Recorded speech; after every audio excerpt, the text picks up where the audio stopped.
give an example of have recently used it with the clients.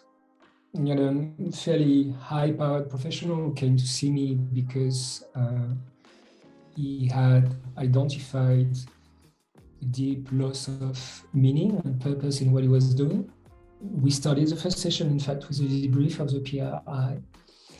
And it was very illuminating both for the client and myself to see that indeed purpose was definitely a very low score area in his assessment.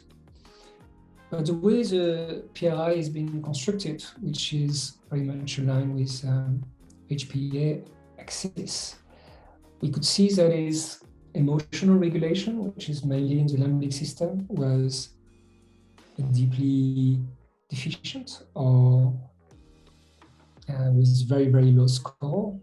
And so despite the fact that the client want to move to working on the purpose, which is much more cognitive function, the risk is he will not be able to do this unless he's addressing the issues he has on emotional regulation because he doesn't feel safe.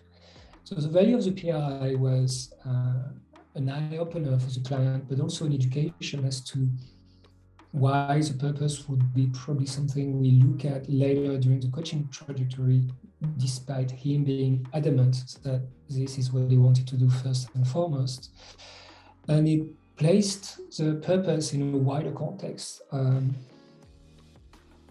himself, and that he has basically completely overlooked an aspect of his physical health, his relationships, and his emotional regulations, which today will not allow him to move forward until he's starting to really address this kind of foundation of who he is as a person.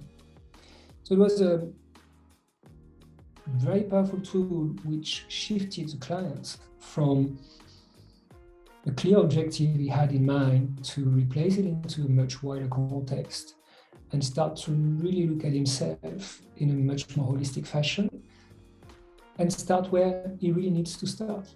Maybe not where he wants to start, but where he needs to start.